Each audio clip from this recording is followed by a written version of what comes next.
I'm your host, Ash Owen, and I cannot wait to dive into today's episode.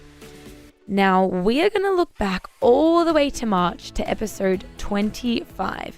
This episode is called Don't Shut Out God, and it is Joy and Jen, where Jen vulnerably shares her story of going through IVF.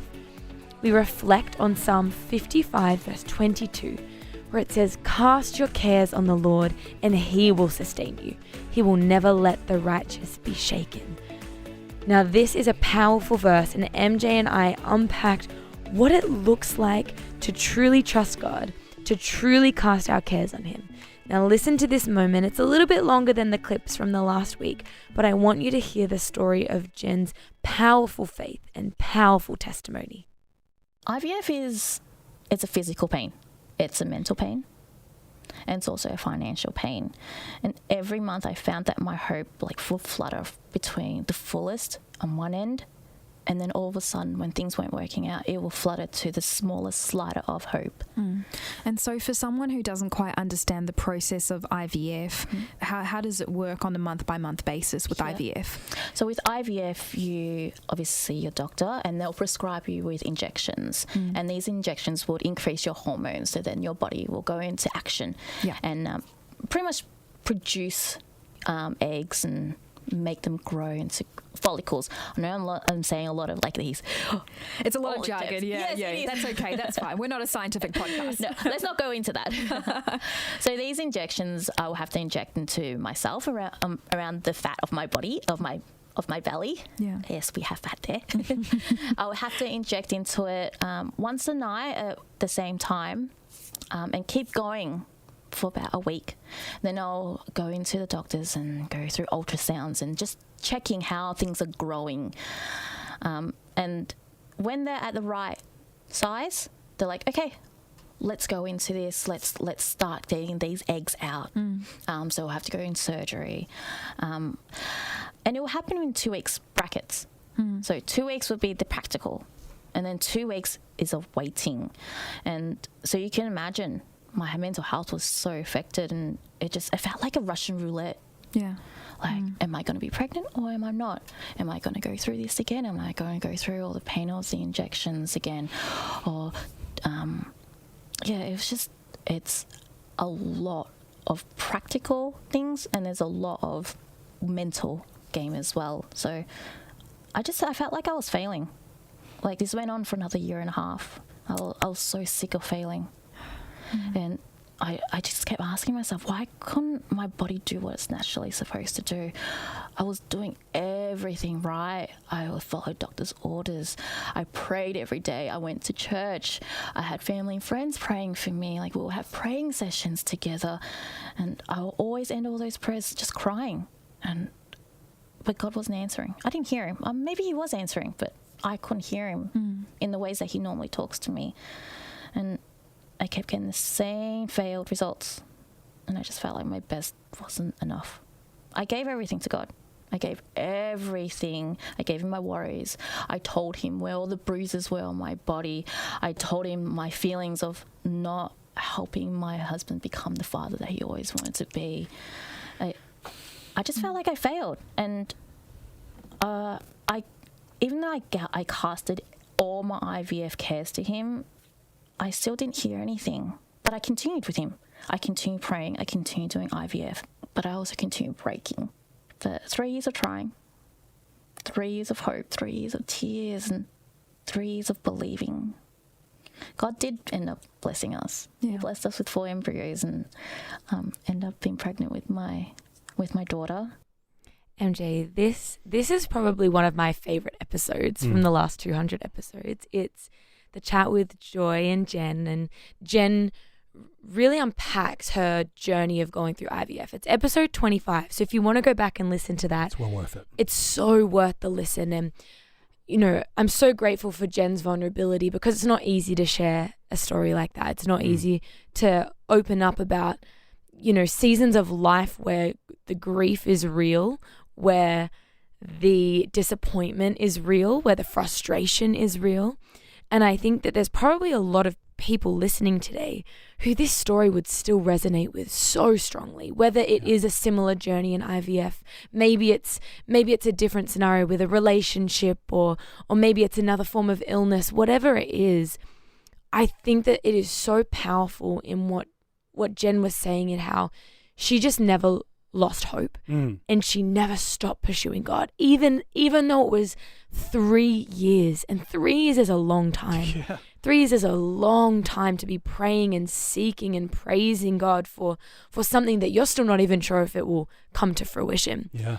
And there's probably people listening today where 3 years is a long time, but maybe you've been waiting 10 years, 15 years, 20 years. Maybe you've had scenarios where things actually never changed for you.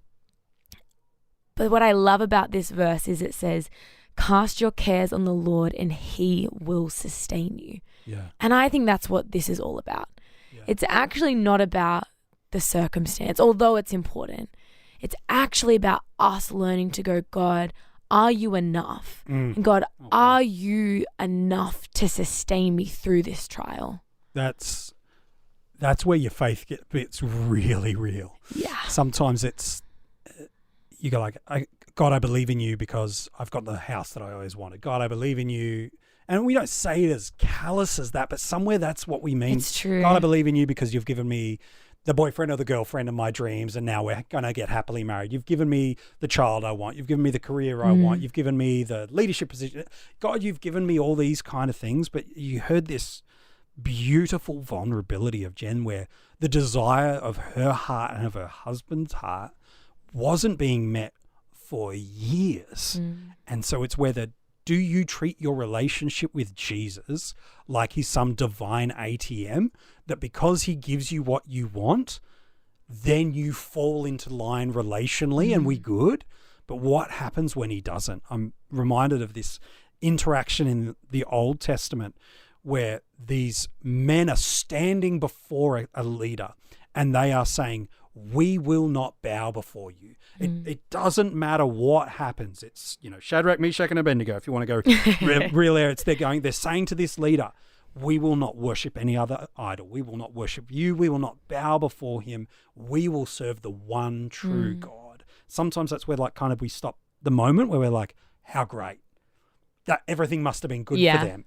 And then there's this interesting moment that follows where this statement was made of, yet even if he doesn't, we will never bow. Yeah. And it's this idea of, I love Jesus. Is it because he gave me what I wanted in a family? Because he gave me what I wanted in a job? Because he gave me what I wanted in a house? Because he gave me what I wanted in a this? It's like, maybe, but that's not the reason. And that amazing story of Jen is this, even though now she does have that, she was in the waiting for so long that even if God didn't bring it, she was still holding on to Jesus. And the great thing is she had trust that he would hold on to her because of the years gone by of relationship. She had seen the goodness of God in her life. Yeah. I remember during COVID lockdowns and we were all sitting in our homes and we were all watching church online. I don't know. Church online is different. It's different. But anyway, there were still good fruits out of it. I remember one time I was sitting in my lounge room, and I think for a lot of us, COVID was an interesting season of, it was almost like everything that we hadn't dealt with within the last 5 years or maybe more. Or for me anyway, it was like it got dumped back on me during that time. Because we had space, we had nowhere to go, we had time. And I feel like for that 2-year period, I dealt with a lot of stuff. I dealt with a lot of things. Maybe not all still fully, but I really tried to begin the journey of really working with God through some things. And I remember I heard this preach one day when we were in lockdown, and I was praying for a few things. One of them was still praying for anxiety to be healed, those sorts of things. And in this preacher basically said, all right, I need to ask you a question. If God never answered another one of your prayers, would you still praise him? Like, is his salvation enough? And I had never heard that before, which is so funny because I feel like I see it all over Instagram like now. Yeah. But at that moment, I hadn't heard someone articulate it in that way. And it was a really humbling moment for me because Not that I would have said, oh no, I don't believe in God. But I think in that moment, like you said, MJ, a lot of weight of God's goodness for me sat on what he'd done, not on who he was. And so I went through this crazy journey of the last year of really trying to discover who God is, not because of what he can do for me, but because of his goodness, of his salvation, of who he is. Yeah. And the fruit of seeking him sometimes are those miraculous things where God does a miracle and does those amazing things. And that does happen. And I have so much faith for that, like in Jen's story. But I had to come to a moment of, God, if you don't answer another prayer, you are faithful and you are good. And your peace and your goodness can actually sustain me through it all. And it's not easy. I've gone through circumstances since that where I go, God, I don't understand. Lord, it doesn't make sense. God, help me to get through this. But I do find I have a new perspective of it's okay, God will sustain me. It may not look how I wanted it to. And if you listen back to that episode, they do go a bit deeper into sometimes God doesn't answer our prayers the way we expect them to. God doesn't do it exactly how we had drawn out in our little picture book of how life would look. But God will sustain you through that disappointment, and God will sustain you through those difficult circumstances. And we can cast our anxieties on him because he is faithful. Jen's story is just so powerful. There's something so incredible in her vulnerability, in her authenticity, in the way that she shares that things didn't turn out the way she had thought. Things didn't look like the way she had planned it out in her head. But despite it all, God had a plan, and she could cast her cares on the Lord, knowing that he had her the whole time. This story and this verse reminds me of a poem. Now, you might have heard it, but you maybe haven't. It's called Footprints in the Sand.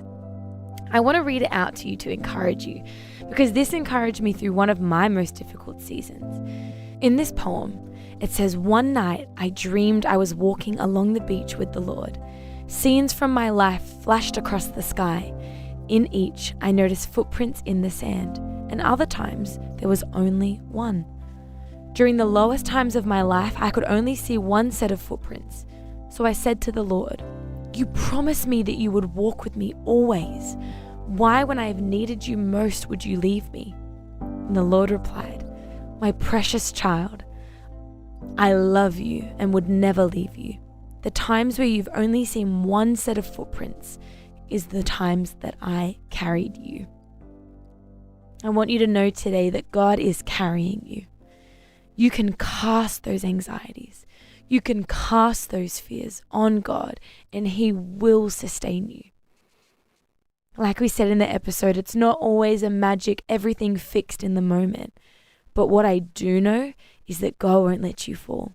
He will hold you, he will uplift you, and he will carry you through the toughest moments of your life. Know that God's got you today. Know that God's protecting you, caring for you, and that he will never leave you or forsake you.